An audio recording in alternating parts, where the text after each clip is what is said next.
Rusia inició la guerra con Ucrania con un gran arsenal de misiles, listo para atacar y destruir infraestructura enemiga en segundos. Y el Kremlin ha dependido mucho de esos recursos a lo largo del conflicto hasta ahora, lanzando regularmente misiles balísticos como Iskander y Kinzhal hacia pueblos, ciudades y posiciones en el frente ucraniano. Se ha puesto en marcha una estrategia ucraniana genial que ha paralizado los suministros de misiles del Kremlin y ha dejado a Rusia con menos formas de siquiera lanzarlos en primer lugar. Todo empezó cuando los comandantes de Kiev notaron que solo tenían dos opciones ante la amenaza de misiles rusa. Podían confiar en sus sistemas de defensa aérea, tanto nacionales como importados de naciones aliadas, para derribar los misiles rusos en camino a sus objetivos, o podrían eliminar los misiles de Rusia en su origen, destruyendo los almacenes y los sistemas de lanzamiento. La primera opción sería, posiblemente, la más fácil de las dos. En teoría, todo lo que Ucrania tendría que hacer es instalar sus defensas aéreas y dejar que hagan su trabajo, con radares detectando misiles entrantes y plataformas de lanzamiento disparando interceptores para derribarlos en el aire, neutralizando la amenaza en poco tiempo. Pero hay un gran problema con ese plan. Los misiles balísticos rusos son de los más rápidos del mundo. El Iskander-M, por ejemplo, es un misil balístico de corto alcance, SRBM, capaz de volar a velocidades de hasta Mach 7, lo que equivale a más de 8.500 km por hora.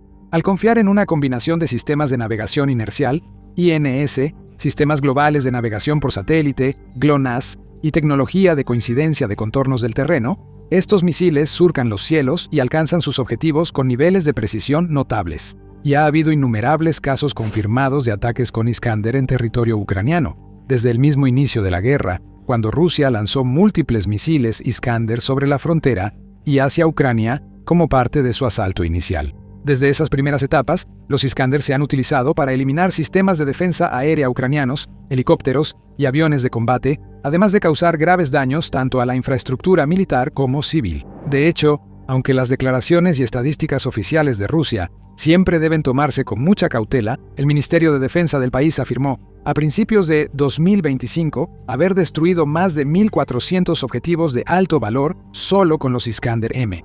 El Kinzhal es aún más rápido. Es un misil balístico lanzado desde el aire con un alcance de hasta 1.242 millas o 2.000 kilómetros. Se informa que el Kinzhal puede alcanzar velocidades máximas de Mach 10, más de 7.600 millas por hora, colocándolo entre los 10 misiles balísticos más rápidos actualmente en operación. Al igual que el Iskander, el Kinzhal ha sido utilizado con un efecto devastador en Ucrania. Se ha informado que estos misiles destruyeron diversos objetivos, como depósitos de armas, almacenes de combustible, fábricas de drones e infraestructura crítica. Como estos misiles son tan rápidos y avanzados, la mayoría de las defensas aéreas de Ucrania no pueden interceptarlos de forma confiable y constante. Debe depender del sistema Patriot de Estados Unidos para intentar detener misiles como los Kinzhal y Iskander antes de que lleguen a sus objetivos.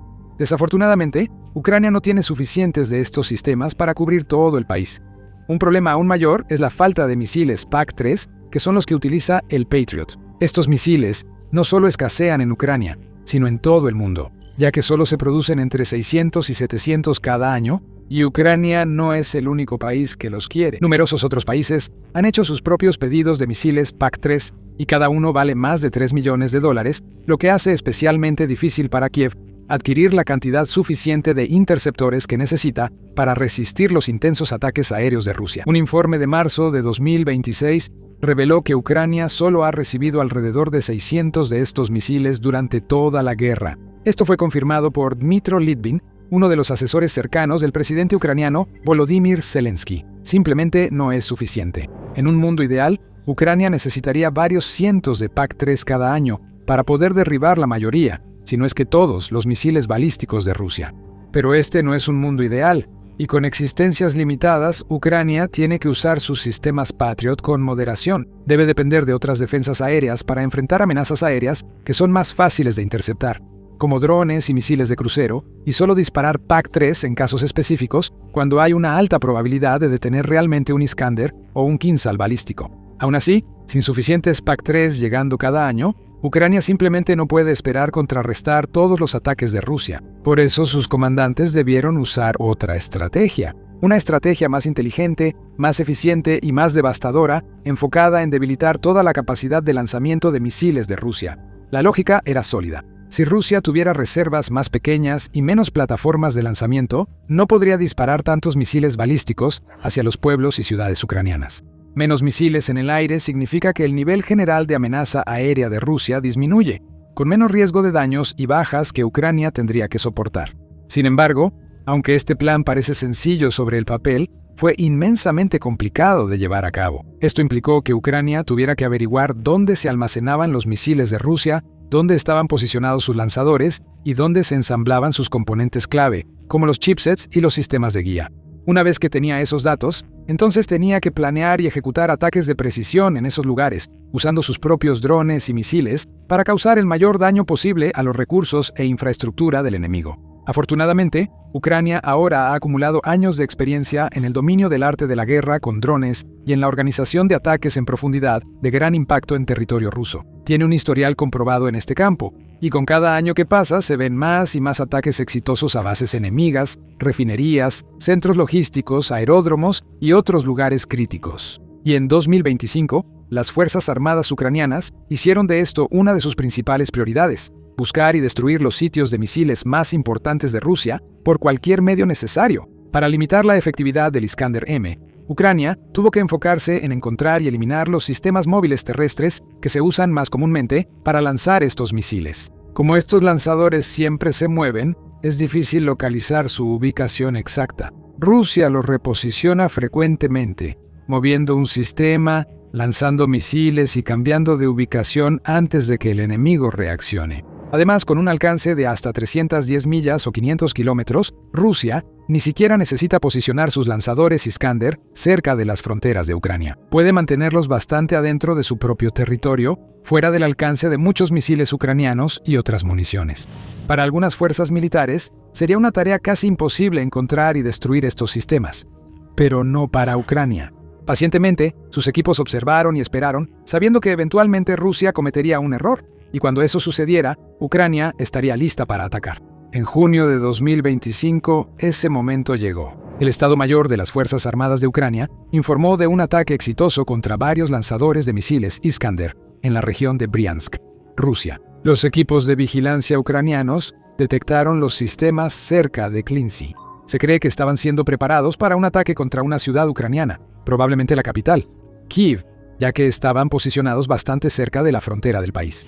Actuando con rapidez y decisión, unidades de las Fuerzas Armadas y del Servicio de Seguridad de Ucrania realizaron un ataque preciso con misiles contra las baterías lanzadoras. 8 militares rusos murieron en la operación y 5 más resultaron heridos. Lo más relevante es que, según informes, uno de los 3 lanzadores fue destruido y los otros 2 gravemente dañados, lo que fue un gran golpe para las capacidades ofensivas del Kremlin. Esto también implicó que el ataque que los rusos estaban preparando quedó completamente anulado, y es imposible saber cuántas vidas se salvaron ese día, gracias a la rápida y eficiente respuesta de Ucrania. Cabe señalar también que cada lanzador Iskander normalmente transporta 2 misiles, cada uno valorado en más de $3 millones, así que cuando uno de estos sistemas es destruido o incluso dañado, no solo representa un golpe logístico para el enemigo, sino también uno financiero, y Rusia ya estaba tambaleándose en ese momento, después de que otro ataque de alto perfil hubiera destruido por completo sus plataformas de lanzamiento Kinzhal solo unos días antes.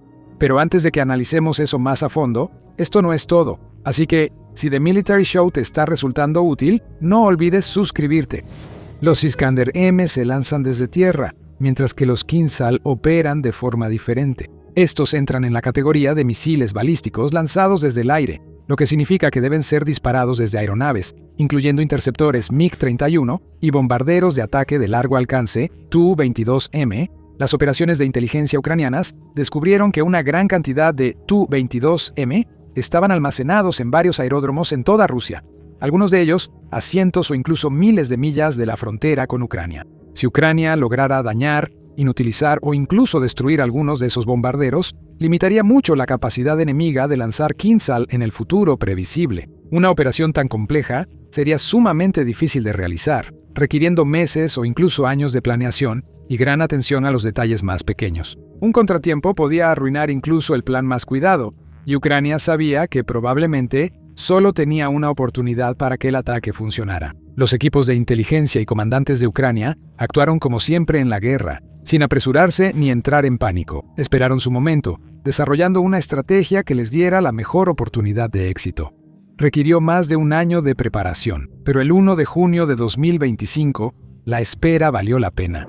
Ucrania llevó a cabo el ahora icónico ataque de la Operación Telaraña. Ocultó docenas de drones a bordo de camiones de apariencia civil, que luego ocuparon ubicaciones estratégicas cerca de aeródromos rusos en todo el extenso país. Cuando llegó el momento adecuado, se liberaron los enjambres de drones atacando 5 aeródromos diferentes al mismo tiempo. Nunca antes había habido un ataque como este, e incluso los mejores ejércitos del mundo habrían tenido dificultades para armar y ejecutar un plan así. Sin embargo, de alguna manera, Ucrania lo logró, destruyendo entre 7 y 11 de los bombarderos Tu-95MS y Tu-22M3 de Rusia en el proceso. Varios aviones también resultaron dañados, muchos irreparables, y estimaciones indican que cerca de 1/3 de la flota de bombarderos del Kremlin fue destruida ese día. Se podría decir que fue el golpe más grande que Rusia había sufrido en toda la guerra hasta ese momento. Pero Ucrania no se detuvo ahí. Apenas concluyó la Operación Telaraña, los agentes ucranianos ya estaban buscando su próximo objetivo, comprometidos a erradicar de una vez por todas la capacidad de Rusia para lanzar ataques con misiles. En marzo de 2026 atacaron de nuevo. Esta vez, no se enfocaron en los arsenales de misiles de Rusia, ni en sus plataformas de lanzamiento, sino en una pieza clave de infraestructura, la fábrica Kremniel en la región de Briansk, para ser precisos. A simple vista, esta planta de microelectrónica puede no parecer tan importante, pero fue aquí donde Rusia produjo algunos de los componentes más importantes de su extenso arsenal de misiles, los chips y microprocesadores que alimentan misiles balísticos como el Iskander, así como los sistemas de misiles Pantsir, Topol y Bulava, además de algunos de los mejores complejos de defensa aérea de Rusia, como el S-300 y el S-400. La planta, que abrió sus puertas por primera vez en 1958, también estuvo involucrada en la producción de uno de los misiles de crucero más nuevos de Rusia, el Asdelia 30. Con una ojiva que pesa más de 1.750 libras o 800 kilogramos y un alcance de hasta 930 millas o 1.500 kilómetros, este misil no es ninguna broma. Puede ser lanzado desde el avión Su-34, y se cree que Rusia tiene más de 120 de esos aviones específicos, lo que podría permitirle lanzar ataques aéreos masivos contra objetivos ucranianos en el futuro. Ucrania ya ha sido testigo del poder destructivo de este misil. A principios de marzo de 2026, se cree que uno o más de estos misiles destruyeron un edificio residencial en la región de Kharkov, con 10 personas muertas en la explosión y más de una docena de heridos. Es muy posible que algunos de los componentes principales encontrados dentro de ese misil, y de muchos otros, provinieran de la planta Kremny, el segundo mayor fabricante de microelectrónica de toda Rusia. Así que Ucrania la destruyó. El 10 de marzo, las Fuerzas Armadas realizaron un ataque de precisión con misiles Storm Shadow, enviados a Kiev por Francia y Reino Unido, para causar el mayor daño posible a la instalación. 7 misiles impactaron la fábrica, destruyeron el edificio central y detuvieron la producción de componentes para misiles. Esto es muy importante porque sin esos chips y otros elementos, Rusia no podrá fabricar más misiles como el Iskander-M y el Asdelia 30 en las cantidades que necesita para superar las defensas ucranianas. Además, se cree que al menos parte del equipo que se utilizaba en la instalación provenía originalmente de países como Estados Unidos y Japón.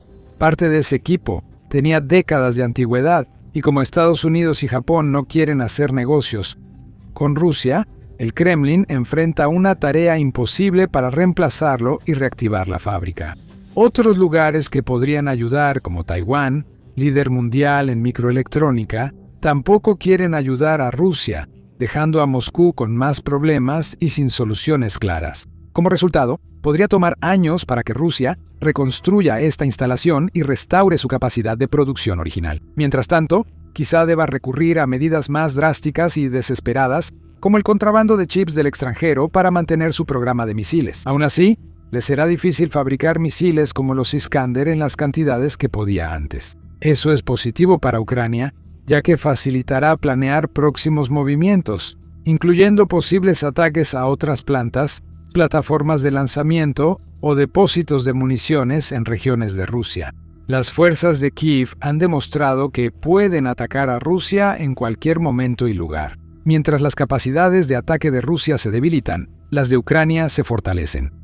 Al inicio de la guerra, Ucrania no era conocida como una potencia militar importante. No tenía una gran industria de defensa nacional, ni ningún tipo de reputación por crear armas y sistemas defensivos de clase mundial. Pero con el paso del tiempo, eso ha cambiado enormemente. Se han creado cientos de empresas de defensa nacionales en toda Ucrania, con equipos visionarios de desarrolladores, diseñadores e ingenieros que están ensamblando algunas de las innovaciones militares más emocionantes del siglo XXI.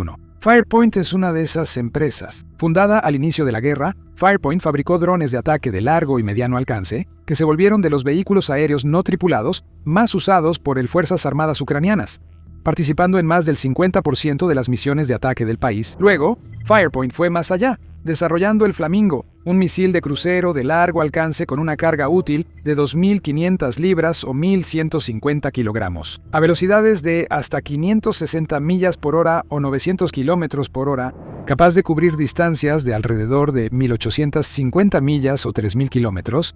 El Flamingo se ha convertido rápidamente en una de las mejores armas a disposición de Ucrania, utilizando guiado por satélite para dirigirse con precisión a sus objetivos y rutas de vuelo a baja altitud para evadir la detección e interceptación mientras se acerca a su destino. En 2026, se han confirmado varios informes de ataques con misiles Flamingo a instalaciones militares rusas, a muchas millas de la línea del frente. Los objetivos incluyen la planta de construcción de maquinaria de Votkinsk en Udmurtia, donde se ensamblan misiles balísticos, el campo de pruebas de misiles Kapustin Yar en la región de Astrakán, un depósito de municiones Grau en la región de Volgogrado y una instalación del Servicio Federal de Seguridad FSB en la Crimea ocupada. Con el Flamingo demostrando ser útil, y otros misiles como el Neptuno y el Neptuno de largo alcance, también reforzando el arsenal de Ucrania, las fuerzas de Kiev están equilibrando poco a poco la balanza frente a Rusia en cuanto a las capacidades de misiles de ambos bandos. Y no se detiene ahí. Firepoint ya está trabajando arduamente en un nuevo misil balístico de alcance medio, actualmente con el nombre en clave FP7, que podría abrir el camino para ataques aún más devastadores contra objetivos enemigos en los próximos meses. Y esa es solo una empresa. En Ucrania, otros contratistas de defensa también trabajan sin descanso en drones, sistemas defensivos, plataformas de misiles y otras innovaciones para darle al país la mejor oportunidad de resistir y quizá ganar la guerra. Mientras tanto, las Fuerzas Armadas del país están buscando continuamente nuevos objetivos y planeando sus próximos movimientos. Si Ucrania puede seguir obteniendo misiles más potentes, mientras debilita la capacidad de Rusia para lanzar misiles como los Kinzhal y los Iskander, continuará inclinando aún más el equilibrio de poder a su favor. Y toda esta historia es otro ejemplo más de cómo el enfoque estratégico inteligente de Ucrania en esta guerra le ha permitido constantemente desafiar todo pronóstico y superar con creces las expectativas. En este video, verás otro ejemplo de cómo los ataques en profundidad de Ucrania pudieron cortar la última y más crucial vía de apoyo que mantiene la maquinaria de guerra del Kremlin. También puedes ver este video sobre la nueva generación de drones ucranianos con inteligencia artificial, que ya generan temor entre los soldados rusos y sus mandos, y podrían bastar para cambiar el rumbo de esta guerra de formas inimaginables. Para más análisis, desgloses e informes sobre la guerra Rusia-Ucrania y otros conflictos, suscríbete a The Military Show.